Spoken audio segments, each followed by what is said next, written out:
Make this the best Halloween ever by pre-ordering my 2 brand new books coming out soon. The first is Phantom Phenomena, a hand-picked collection of the all-time scariest stories I've ever received, accompanied by atmospheric illustrations and field notes. Then there's Appalachian Folklore, an extraordinary catalog of the chilling history, creepy folklore, and rich culture of the Appalachians. These release October 15th and 8th, respectively. Pre-order now on Amazon and Barnes & Noble. But hurry, because the first 100 pre-orders to verify via the link in the description or at eeriecast.com/verify will receive an exclusive hoodie and hardcover copy of Lore, a folklore horror novel. Completely off topic here, but do I have any Warhammer 40k fans in my audience? I just read the first 3 Horus Heresy novels in a single week. It's awesome. But anyway, today's episode brings us supernatural and bizarre encounters in and around the woods. Welcome everyone back to Unexplained Encounters. I'm your host, Darkness Prevails. Send me your tales of the unexplained at darkstories.org so I can narrate them. Comment below and let me know which stories you enjoyed the most and which topics you want to hear next. If you like what you hear, be sure to leave a rating of Unexplained Encounters on Spotify and Apple, and subscribe to Darkness Prevails on YouTube if you haven't already. Now, let's begin.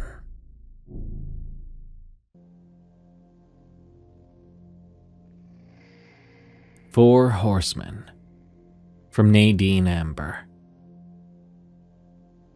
This story took place around 1989 and 1990. I grew up in a very small town, about an hour north of San Francisco, along the Russian River. There was never much to do around there for those under 21, so when my parents went out of town, I had parties at my house. Lots of people, loud music, and alcohol. What else are kids supposed to do in the sticks? Well, I lived far enough off main roads that people often had a hard time finding the house. I wasn't going to ever share this story, as it seemed so fantastical that no one would believe me. But my best friend experienced this too. One such night around midnight, I guess, or bar time, maybe 2:15 a.m., my bestie and I went to meet a friend and headed over to the nearest main crossroad. We got to the meetup spot early. I'd like to state that when I had parties, I never drank. I stayed sober and took everyone's keys. It's too dangerous to drink and drive anywhere.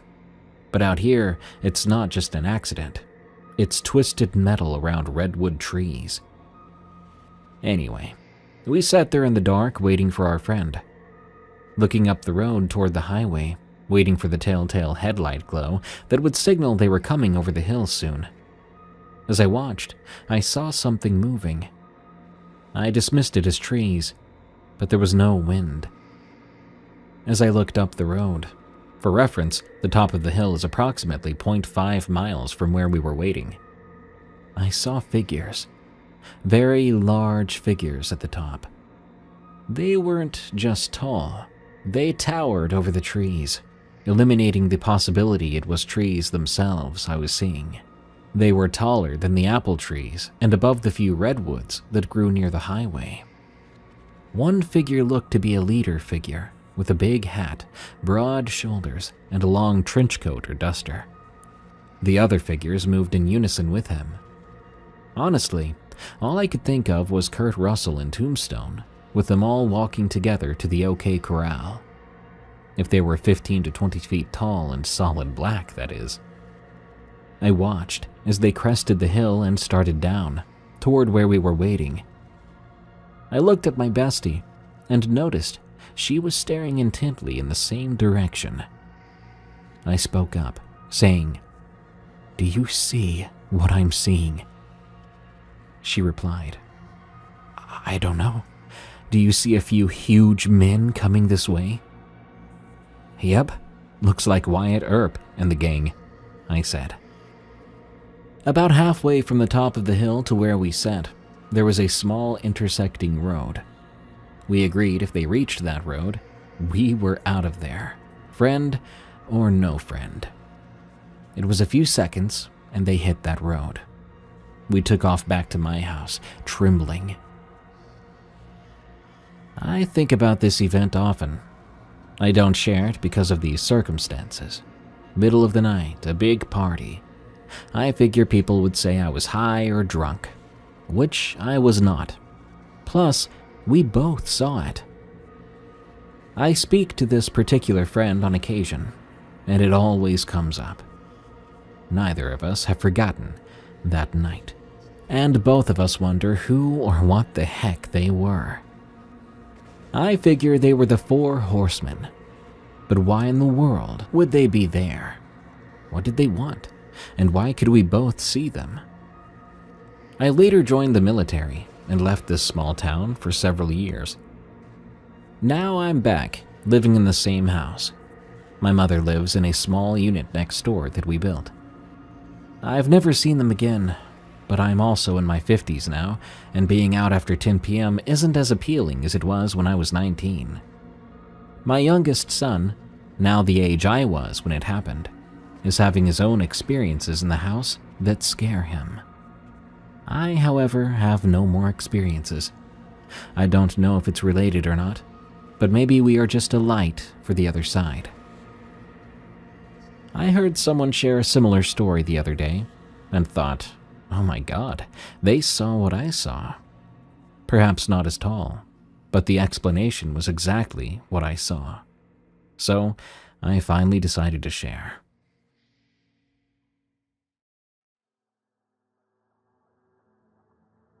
East Tennessee Getaway Nightmare from Southern Fisher 777.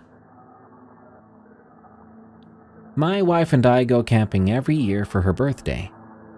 We love getting away up in the numerous mountains here in Tennessee. It's a beautiful state, with plenty of breathtaking sights to see. We prefer tent camping. Campers seem like they defeat the purpose of being one with nature. We'd planned a 4-day camping trip. We reserved our campsite in advance and got there early. Setting up camp went fine and everything was perfect for the first 2 days. Cooking on the fire, roasting s'mores, fishing and swimming. We were having a great time. Things didn't get weird until the 3rd day. We woke that morning just before sunrise to a howling noise.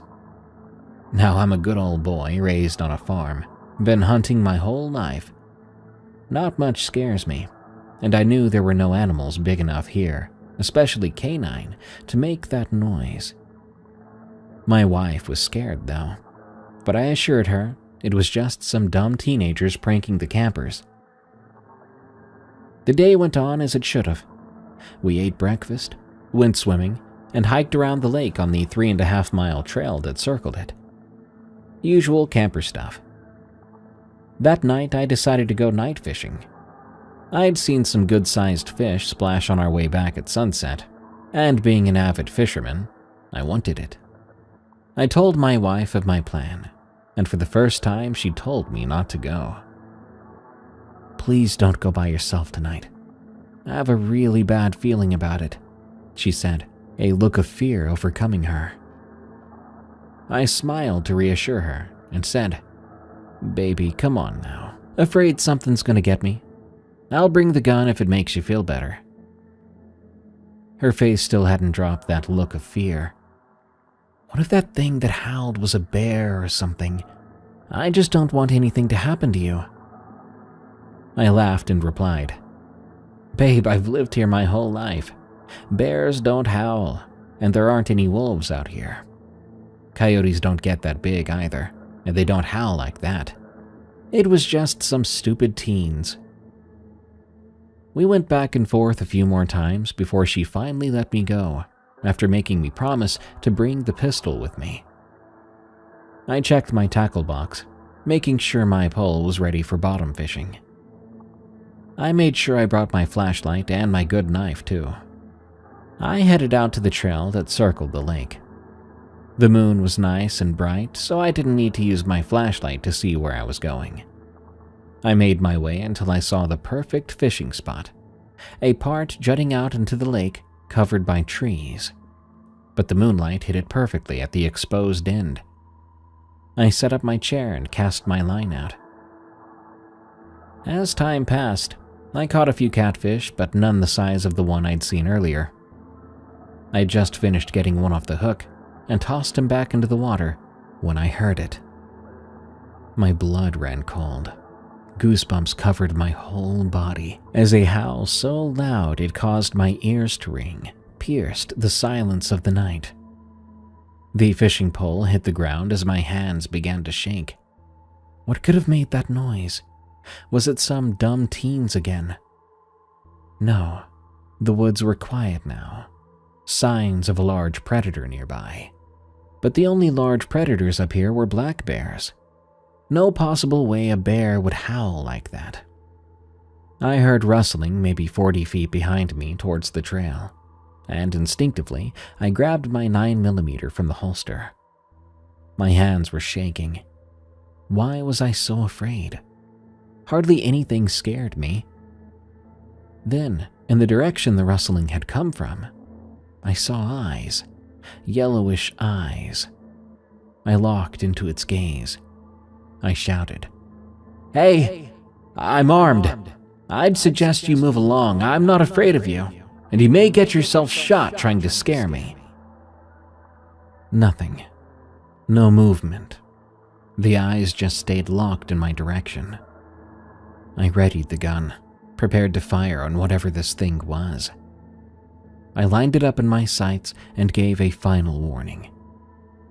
"I'm gonna shoot if you don't announce yourself now." No reply yet again. At this point, I realized it was not a person. No teenagers were pranking me. I'd been targeted by some type of predator. So I squeezed the trigger. Click. My whole body went stiff. I'd left in such a hurry to try and catch that stupid fish, I hadn't checked to see if the gun was even loaded. It was empty.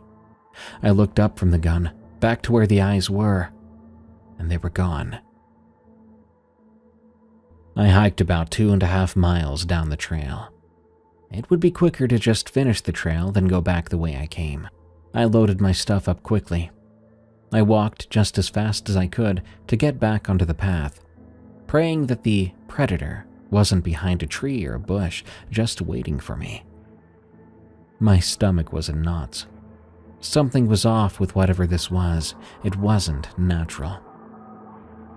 I heard a loud crash in the woods to my left, the unnatural silence of the forest broken by it.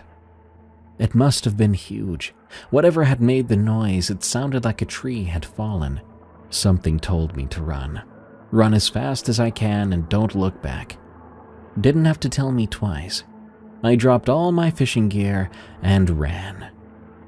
I heard heavy footsteps following behind me, but I refused to look back.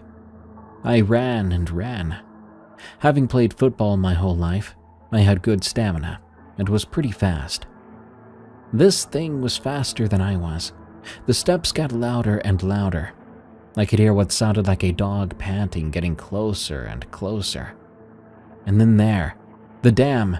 You could walk across it, and it was fenced in, about 2.5 feet wide and 7 feet tall. Much too small for whatever this thing was to get into. I was at my limit, but there was only maybe 100 feet till I made it to the dam. I would be safe there. I dove into the dam walkway and crashed onto the concrete, quickly glancing behind me. I saw it then. Must have been 6 or 7 feet tall, easily. Huge build, covered in fur. Its arms reaching for me between the walkway's fencing, but it had no chance of fitting through. Its face was like a wolf's, but more man-like. Its piercing eyes were full of malice and hate towards me. I had escaped it, and it was more than displeased with that fact. Its snout had blood and flesh hanging from it, its teeth stained red. I yelled as loud as I could, calling for help.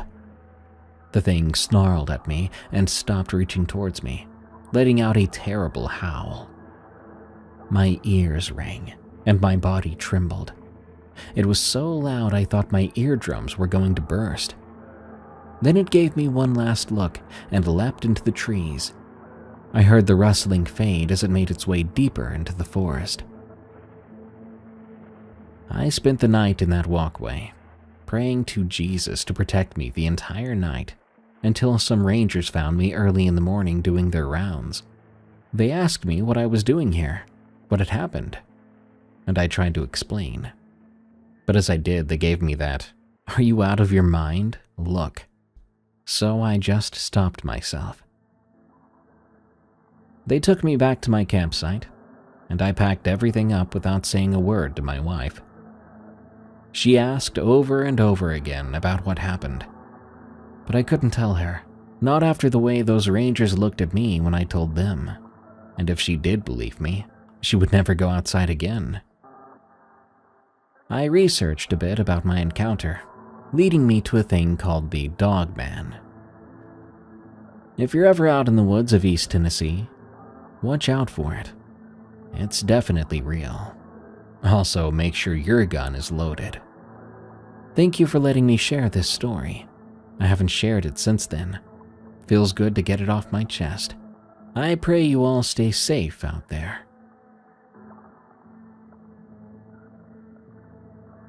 Incidents in Nebo and Possum Point. From Levi. I live in Louisiana. Over the years, I've had several unsettling experiences in the woods near my family's property. These incidents have led me to believe there might be something supernatural lurking in the forests of Nebo and Possum Point. It was a dark night when my cousins Marty and Lorelei, Marty's friend Blaine, and I were playing our own version of Manhunt in the woods in front of our Nana's house in the rural hills of Nebo. In our version, you hide and seek in groups, and when the seekers get close, you can sneakily try to change hiding positions. Marty and I were on a team, searching for a hiding spot. We came to a part of the forest where all the trees were obviously planted, due to their eerie straightness and alignment in rows. We settled down with our lights off, but soon started to hear rustling and running around us. Keep in mind, there were only dead leaves on the ground, no bushes or anything to hide behind other than trees. As we heard the walking around us, we started to look around with our flashlights, probably calling out to Lorelei and Blaine. Marty swore he saw something small flash past his light. We figured it was Blaine, hunched over, since he was a small guy. We continued to look around with the lights, seeing nothing. Marty texted Lorelei and Blaine to ask where they were. That's when we knew something was wrong. Blaine was at Marty and Lorelei's house up the hill, along with their dog. Lorelei said she was on the porch at Nana's. Besides, she was always known to be really tall for her age, so we wouldn't have missed her running past us. When Marty got the texts back from the two, we looked at each other with the whites of our eyes popping out. It wasn't Lorelei. It wasn't Blaine. It wasn't the dog. There was no sign of a deer or coyote as we scanned the woods. Whatever this was, it was very, very fast. As soon as we looked at each other in surprise, we both had a mutual understanding of what to do next. We shot out of the woods as fast as our feet would carry us. A few years later, when we were teenagers, my cousins and I started going out to the bridge and the oil-filled roads to drink and smoke weed. One night it was myself, my cousin Jaden, my friend Gage, and maybe our friend EJ. We liked to walk the dirt roads by the pumping units and look at the night sky. We had a designated spot on top of this hill in a big area where all the trees were cleared out. It gave us a great view of the night sky. As we walked back to that spot, I was slow and cross-faded, so I dragged behind, weaving from side to side. When we got back to our spot, I believe it was EJ who told me, "Gage is tripping." He looked at me and pointed at you, saying he thinks Levi is a skinwalker. I thought it was funny how high he was. But one day I was talking to Gage about that and making fun of him, and he corrected me saying, "No, I didn't think you were a skinwalker. I saw one behind you." He swears he wasn't that high, and he was genuinely scared. To think that something could have been right behind me, and I had no clue, is quite chilling. My sister Georgia takes after me when it comes to some things. For example, she likes to walk the dirt roads at night. Or at least, she used to. She's not into folklore and stuff, so she has no reason to make this up. She doesn't even know about skinwalkers. One night I was staying at my parents' place in an even more secluded area, near Nebo, called Possum Point. I convinced Georgia to walk with me that night and smoke a blunt. She had this sort of reluctance though, and I eventually said to her, "I thought you liked walking out here at night." She explained, "I used to, but not really anymore." When I asked why, what she told me had me surprised. She said she had been walking the same road one night with the outside cat. The cat meowed, but then she heard a second meow behind her or off in the woods in front of her. There was only one cat at her house at the time. It was like the second meow was an exact copy of the cat. She went right back to the house after that. Upon telling me this, I immediately told her what I thought. I know about skinwalkers. I know that the stories say they can mock animal sounds and even people's voices. I told her that I think that might be what's out there. I don't think these incidents are coincidences. They all happened in the same general area of a few miles. The place has always had a mysterious feel to it. I can't help but wonder if there's something out there. I still camp out in the area to this day. Who knows, maybe one day there will be more to this story. Or maybe I won't come back from those woods.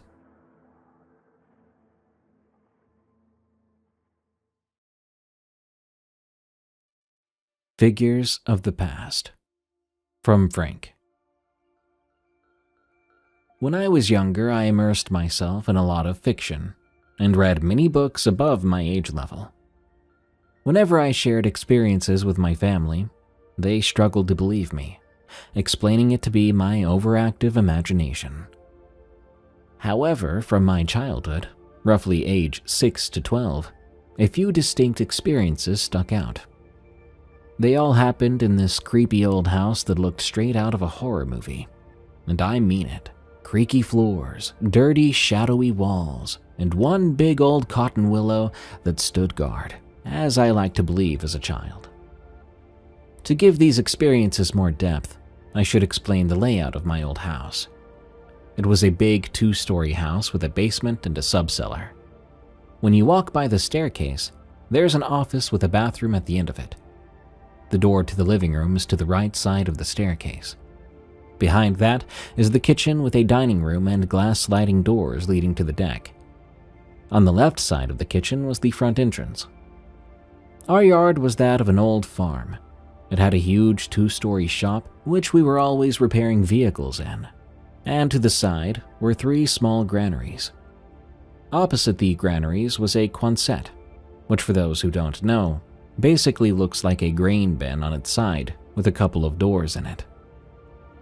My first experience happened on my way to the office one night. I had always had an eerie feeling around that old office. It was like I could sense a presence, but it never showed itself. However, late at night when it was dark, I had to go to the bathroom, and there was no upstairs bathroom where I slept. I crept down those rickety old stairs and was just going through the dimly lit, dusty old office, which we didn't use, by the way. My dad was a farmer, not a businessman. As I was creeping through, I heard a whisper. However, it was a weird whisper, almost like a female, but at the same time male. One person, but also many people surrounding me.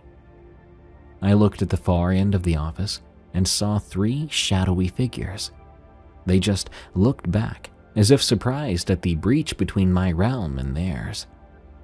As a few seconds ticked by, it was like we all finally processed each other's presences. And then, with the slightest whispered shrieks, the shadows came at me. I locked myself in the brightly lit bathroom It did not come out until my mother woke me from the cold tiled floor the next morning. My next experience happened in my upstairs bedroom. Upstairs, there were 2 bedrooms. One of them had a small walk-in closet. The other had 2 walk-in closets that ran the length of the room on either side of it. The room with the 2 closets was mine. One night, not too long after the shadowy figures incident, I awoke to what sounded like a woman's scream outside. Now, at the time, I lived in rural Manitoba, whereas now I live in northern Alberta, so I knew it wasn't a cougar or anything like that. I thought it might have been a fox's mating call, as I know they sound like humans in distress. However, I got out of bed to check, just in case. As I walked over to the one window in my room, a sudden chill ran over me.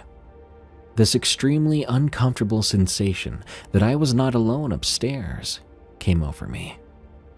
I second-guessed myself and eventually peeked past the curtain. Just then, 2 sharp raps, sounding as if someone was in either closet, knocked once firmly on the wall at the same time. At that, I was well and truly spooked, so I leapt from my bed and pulled the covers over my head. Just then, what felt like a long bony finger poked the underside of my mattress 3 times. Fed up and shook out of my mind, I ran to seek shelter in my brother's room, which was the other room upstairs. After I entered that room, I felt safe once again and slept like a baby. My most disturbing experience I saved for last, like all good things should be. On the north end of our yard is a decent-sized dugout. One day, my cousin X, for the sake of privacy, and I were out one night exploring. As we were walking by this dugout, we heard a loud splash. We were fairly sure that there was no aquatic creatures or ducks, as we'd never seen them on the dugout before. After all, it is quite dirty due to the previous owners dumping old cars in it. We were spooked, but I went back to the house and grabbed a large scythe. After that, X and I felt quite protected. A little later, we were exploring some of the granaries I mentioned, when a loud splash from the left distracted us for a few seconds.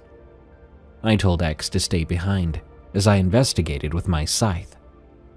Once I got there were no noticeable disturbances. I started to head back when X ran out from the cluster of granaries, and he said one word once our eyes locked: "Run." I dropped the large scythe and booked it back to the house with him. Once we were comfortably safe under the covers, X told me what happened. He was in the first granary of the cluster, screwing around, waiting for me to finish my search, when he heard what he thought to be my voice from 2 granaries over, telling him to come and check something out. He had timidly peeked around the door and started creeping towards that granary, but then a subtle movement caught his eye. It was a pale, dry, bony hand receding into the 3rd granary's door. After witnessing this, he barreled out of the granary, meeting me in the yard. The next day, when we went out there to get my scythe back, which I had dropped in our frantic dash back to the house, it was missing. I never did find that scythe again, even after countless hours of mowing and cleanup. That's all the stories I have. If anyone hears this and can explain these happenings, leave a comment. Thank you for your time.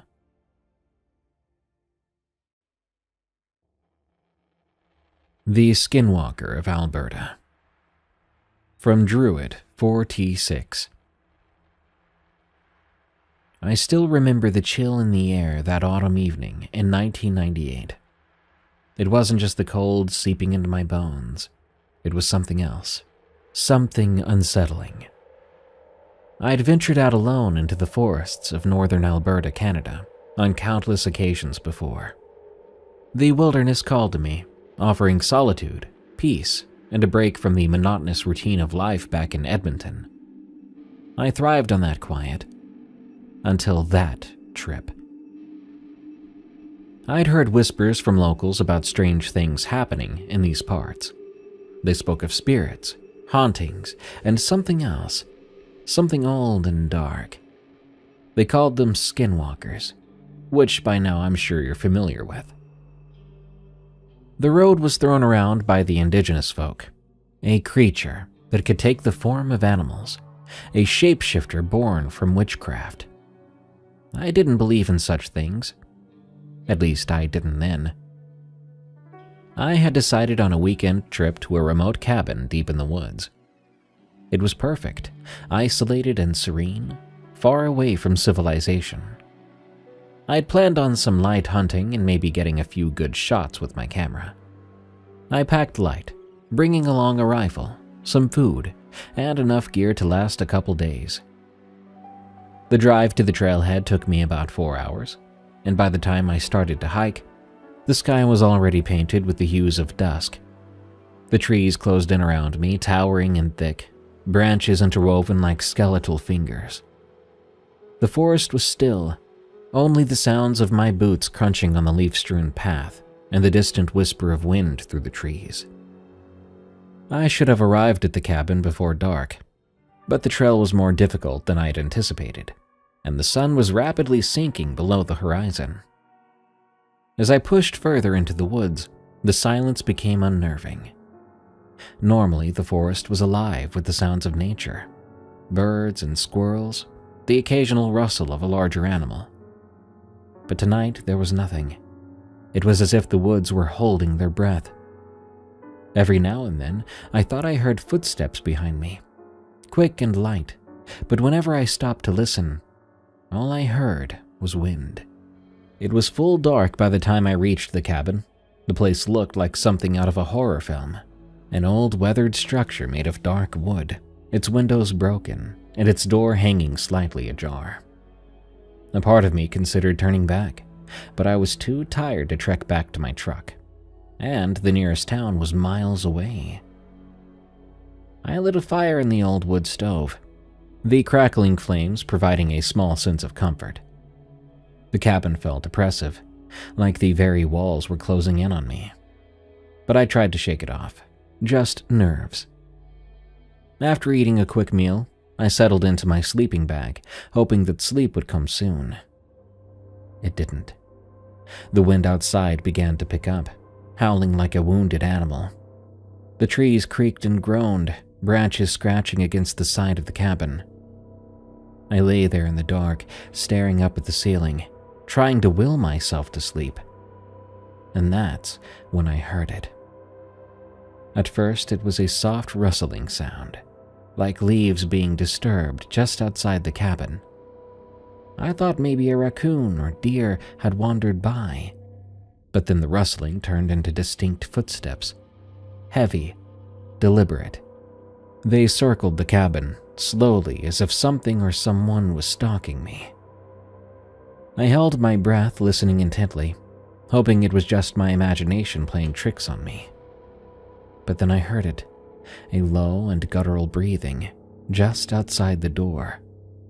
My heart pounded in my chest, and I grabbed my rifle, clutching it tightly. The breathing grew louder, more labored. Then came a scratching sound at the door, like nails dragging across the wood. Suddenly, there was a knock. 3 loud, deliberate knocks. I froze. Who could possibly be out here in the middle of nowhere at this hour? The knocks came again, followed by a voice. "Let me in." It was my voice. I jolted upright, staring at the door in disbelief. That voice was identical to mine, but warped, twisted somehow.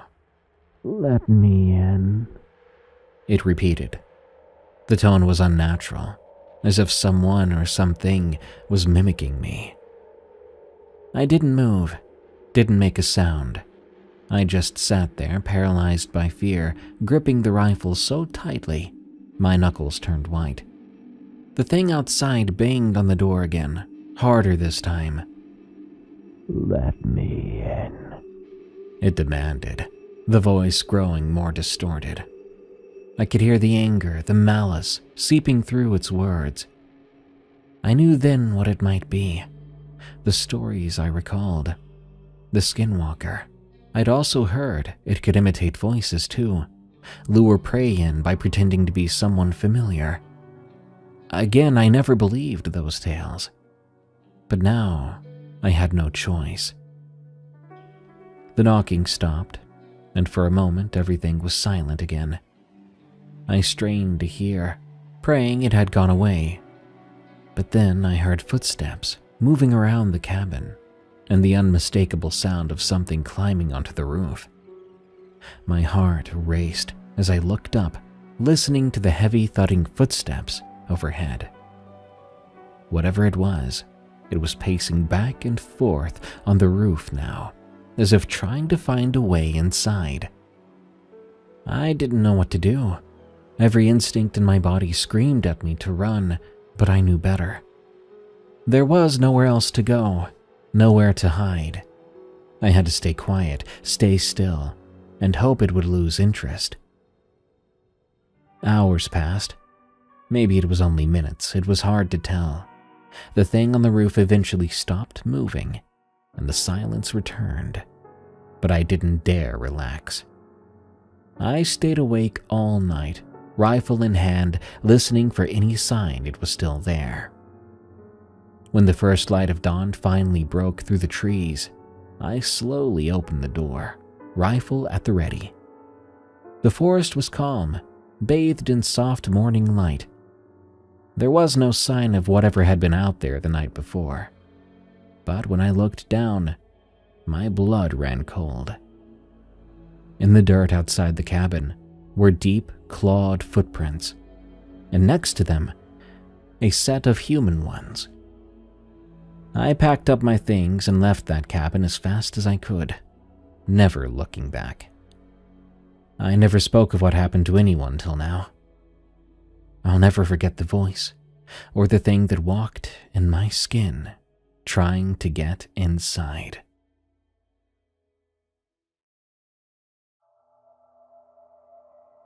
The Eyes in the Woods. From Grimm. About half a year ago, I went to a friend's birthday party. It was a pretty typical celebration in our village, held at a grill but deep in the forest. We always have these gatherings a bit out of the way from the village center, mostly to enjoy the peace and quiet of the woods. The night had been fun, filled with laughter and the smell of grilled meat, which still clung to the cool air by the time I decided to head home. There are two routes to get back to the village. The first is the main road, a bit longer but well lit and safe. The second is a narrow, dark forest path that cuts right through the woods. It's much shorter, and honestly, I've taken it countless times since I was a kid. I've always been comfortable in those woods. That night, I didn't think twice about taking the forest path. Once I left the lights from the grill hut behind, the darkness of the woods swallowed me up. The thick tree canopy overhead blocked out what little moonlight there was, and I pulled out my phone to turn on the flashlight. But as luck would have it, my phone was dead. No battery left. "Of course," I muttered. Luckily, I did have a small keychain flashlight. It wasn't much, but it would get me through. I switched it on and started to walk. The path was familiar, but the deeper I went, the more the trees seemed to crowd in on me. Their branches swayed slightly in the wind. It was quiet, except for the occasional gust making those leaves rustle. The thing is, there had been some talk recently at the local pub. A farmer had mentioned seeing large footprints in the forest. Footprints akin to a dog's, but much bigger. Some thought it might be a wolf. Wolves are rare around here, though. I didn't take the rumors seriously. But that night as I walked, I found myself picking up the pace a bit, mostly because of the chance of rain. At least, that's what I told myself. The path winds near some old castle ruins that overlook the village. It was when I reached that point that I realized how still everything had become. The wind had died down, and the usual nighttime sounds, from the birds and rustling leaves to even the insects, were gone. The only thing I could hear was my own footsteps. It felt strange. Something about the silence put me on edge. I stopped for a moment, and I listened, straining to catch any noise. But there was nothing. Still, I had this feeling, a gnawing sensation, that I was not alone. I swung my flashlight around, hoping to catch some movement in the trees, but the light barely cut through the dark. And then, just at the edge of its range, I saw something. 2 small glowing points in the darkness. Eyes. At first, I froze. I tried to reason with myself. This had to be a deer, maybe even a wild boar. Animals like that are common in these woods. I shouted, hoping to scare it off. "Get out of here!" But the eyes didn't move. They stayed put, fixed on me, staring and watching.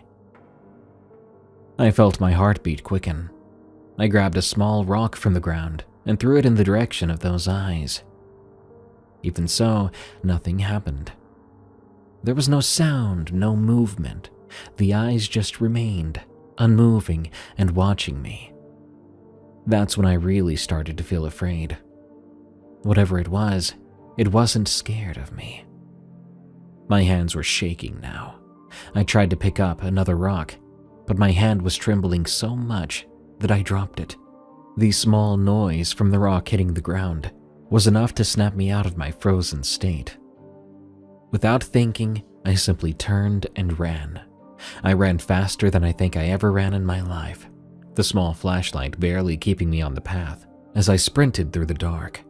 The only things I could think about were those eyes behind me and what they belonged to.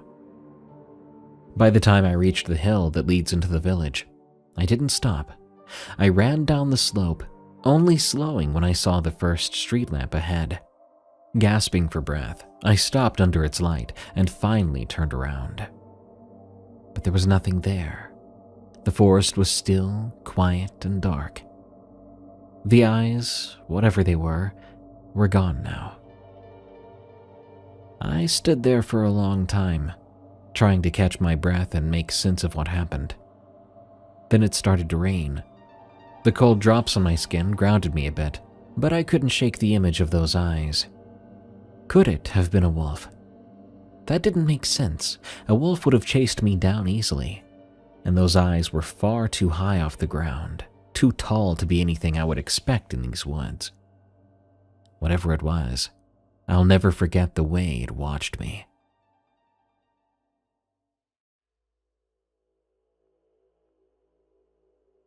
Dad's Farmhouse. From J. Ion. My dad purchased a small farm on the edge of the woods several years ago. This farm has a tiny farmhouse, which my dad decided to make his permanent residence. However, my mom and sister chose to continue living in the city due to my sister's schooling. So mom and dad made plans to have overnight visits every month. The very first time my sister and mom arrived for their overnight stay, it was in the middle of a heat wave, and Dad had to utilize his specialized sprinkler system for his crops. The land on the farm had been so dry that even the creek flowing next to the farmhouse completely disappeared. Cracks were formed on the dirt around the base of the farmhouse. Dad was very worried about the weather taking a toll on his crops, so he watched the Weather Channel after dinner, while my sister and mom went into separate bedrooms to get ready for bed. My sister was lying on her mattress, texting a friend, when she heard footsteps. Initially, she thought that Dad was done watching TV and was getting ready for bed too. But when she heard the footsteps repeatedly shuffling between her bedroom door and Mom's, she thought it was very strange that Dad didn't open the doors or knock. So she got up and opened the door to take a look. The moment the door opened, the sound of shuffling footsteps stopped. she saw Dad, who was still in front of the TV, already sound asleep and snoring away on his recliner. Mom's door was shut, and it didn't look like Mom had left the room. She closed her door and laid back down on her mattress. Just as she was about to text goodnight to her friend, she heard those shuffling footsteps again. This time she realized that the footsteps sounded wet, like someone who got their clothes and footwear drenched at the beach and was making that moist pitter-patter on dry, solid ground. She turned to look at the gap under the door, and with the illumination from the ceiling light outside, could see shadows from a pair of feet that were rapidly shuffling themselves back and forth between my sister's door and Mom's. She got up to open the door again, but like the first time, the footsteps stopped immediately, and all she saw was Dad comfortably snoring in front of the TV. There was no footprint, wet or dry, and no one else but Dad and her. She called out to Dad, trying to wake him up, but Dad was in such a deep sleep, he just continued snoring. My sister felt a little freaked out, so she shut the door, laid back on her mattress, and pulled her blanket over her head. She called her friend to talk so that she could drown out the sound of those footsteps and to provide soothing company until she fell asleep. The next morning, my sister asked Dad if he had heard anything during the night. Dad said he had heard nothing because he slept so soundly all through the night. She then asked if Dad had ever experienced anything strange while living in the farmhouse. But Dad said no. In fact, that farmhouse was the most peaceful place he'd ever lived. Then she asked Mom if Mom had heard anything, to which Mom also said she'd heard nothing despite being a light sleeper. When night fell, my sister decided to not go to bed after dinner. Instead, she wanted to accompany Dad in watching the Weather Channel so that she could stay awake to see what was making those footsteps. Just a couple of hours later, Dad, as expected, fell asleep on his recliner while watching TV. Mom had already gone to bed. My sister sat next to Dad, fully alert, watching and waiting for anything unusual. Then she heard those quick, soggy footsteps. However, this time, the footsteps were coming from the kitchen. She turned to peek into the kitchen, and to her horror, she saw a very tall, pitch-black figure pacing back and forth on the kitchen floor. She described it as so tall, it almost reached the ceiling. It was really skinny, like a stick figure that had been stretched out, with a narrow head that had no facial features at all, except for pitch blackness. Whatever ghost, monster, or entity that was, it just hastily paced back and forth in the kitchen, making those sopping wet footfalls. It didn't pay any attention to my sister, nor my dad. My sister, with her eyes still on the mystery figure, grabbed Dad's shoulder to try to wake him. But Dad just didn't budge. He stayed asleep and kept on snoring, as though he was in a drug-induced slumber. She then ran into my mom's room. Surprisingly, Mom, who has been a light sleeper her whole life, did not stir at all when my sister entered. Mom remained sound asleep, even when my sister jumped onto her bed. My sister kept her eyes on the bedroom door for the rest of the night, refusing to shut her eyes until sunrise. When morning came, my sister begged Mom to bring her home. Dad was disappointed because they were supposed to stay another night and help out around the farm during the day. My sister, who has a serious neurological disorder, told Mom and Dad that she was not able to sleep at all in the farmhouse, thus putting her health at risk.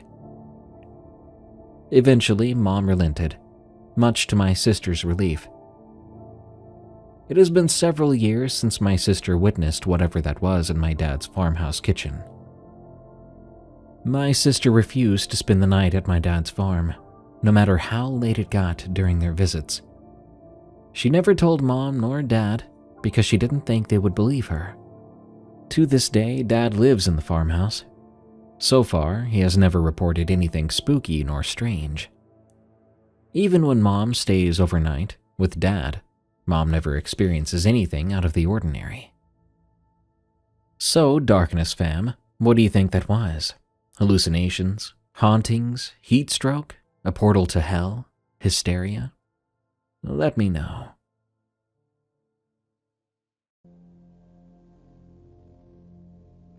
Multiple strange occurrences. From P. Anonymous. Allow me to begin by giving you an idea of the surroundings of where I live. I live in the country in Pennsylvania. Most people on my road have a lot of property, so you can't really see the neighbors' houses. One can't see my home from the road, as I live up on this steep hill. Our drive is steep too, long and winding. Once at the top of the drive, it opens up and our house sits at the back of the property.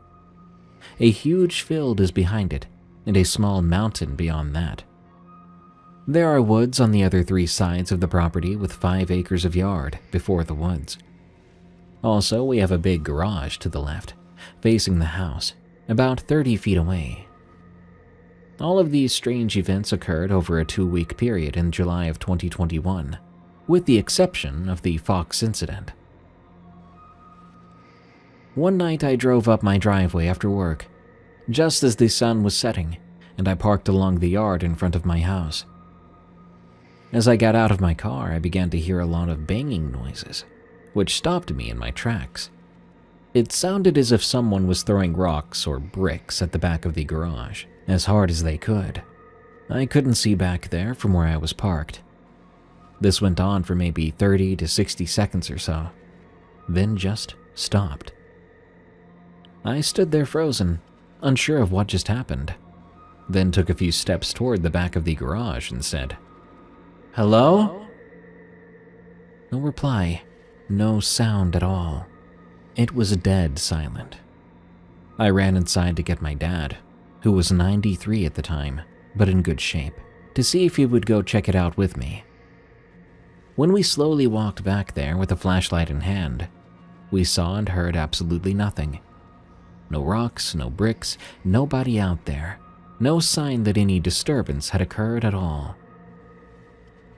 As I was looking around after my dad went back inside, a Pearl Jam song that I had just had on my radio as I drove up the driveway started to play, and I could not find the source of the song. It stopped, and then everything went silent. I mean, absolutely no sounds of crickets, frogs, or any of the usual summer noises. A couple of evenings later, I was sitting on our front porch, having a cigarette and coffee, when suddenly, it sounded like a stampede of about 50 to 60 cattle or horses was coming right towards me. I leapt up out of my chair and fell right down on my butt, with my pack of cigarettes flying one direction, coffee and lighter the other. I quickly got up, as it sounded like the stampede was getting closer. I looked around to see, of course, absolutely nothing. I grabbed my cigarette while I yelled out an expletive. Then I ran inside and peered out the screen door. The sound instantly stopped. 3 or 4 evenings later, I was outside once again, and I heard this humming type of noise, which began to grow and increase in volume. It seemed to be coming from the sky from the field behind the house. It grew louder over the course of about 20 seconds or so, until it was coming from over my head, and once again from behind the garage. There are 4 big old trees back there, and when I looked up, I saw what appeared to be some type of triangle-shaped aircraft. But it wasn't solid. It looked as if it was almost invisible, kind of like something one would see if looking way under deep water, with waves distorting it. It looked like it was moving through the tree branches. It was big, like the size of a jet, but I couldn't really see all of it all at once. I could loudly hear the humming as I watched it move slowly through the branches. It was all over in maybe just under a minute, and all was normal again, as if nothing ever happened. A few nights after that, I was driving home after dark at about 11 p.m. I was approximately 4 to 5 miles from my home, driving past another part of the big cattle farm behind our place. Something bright red caught my attention out of the corner of my left eye. I turned to look and saw about 2 to 3 feet above and over a large field of grass what looked to be a grid of red laser lights across the entire field. I looked up to see if it was coming from something in the sky, but I didn't see anything up there. My daughter said she saw the same thing a couple of nights later at the same time of night and in the same exact place. This next very strange occurrence happened about a year and a half later. Over the winter, I had begun to feed dog food, dog treats, and leftovers to 2 foxes I often saw on our property. Foxy, a red fox, and Neo, a fox with a patchwork coat of tans and browns. One day as I was watching to make sure Foxy ate her food, a bright white beam of light came down around her and seemed to pull her up onto her hind legs. She began to sway back and forth and kind of around. I could see her abdomen. She appeared stuck as if she could not break free from that pose. A purplish-colored light came down kind of in the center of the white beam of light, and she began to be lifted up, then suddenly vanished into thin air. Gone, just like that. I couldn't see anything from which the light came. No aircraft or anything of the sort. And I never did see that fox again. These are my very strange and crazy occurrences that I've been wanting to share for a long time now. I'm very interested to see what listeners think. Is it another dimension I'm experiencing, as veils are thin? Did a portal open up? What about the invisible aircraft, the grids, and poor old Foxy? I truly hope she's okay. I wonder who or what took her. I'm so anxious to see your responses. And again, every one of these things really happened.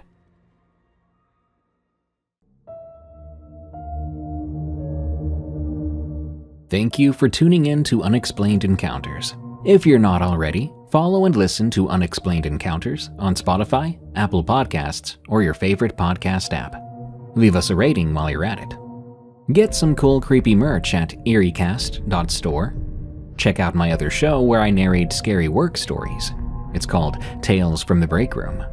For more terrifyingly entertaining shows from EerieCast, go to eeriecast.com. And if you want to listen to Unexplained Encounters and all the other EerieCast shows without pesky ads, sign up for EerieCast Plus at eeriecast.com/plus. You'll also get exclusive access to horror audiobooks only available to EerieCast Plus members. And you'll get 20% off our EerieCast.store merch through our members-only monthly discount code. Finally, if you have a scary story of the unexplained, send it to me at darkstories.org. I think that's about it. Thank you so much for joining us. Stay safe out there and stay creepy, because this world is a strange one.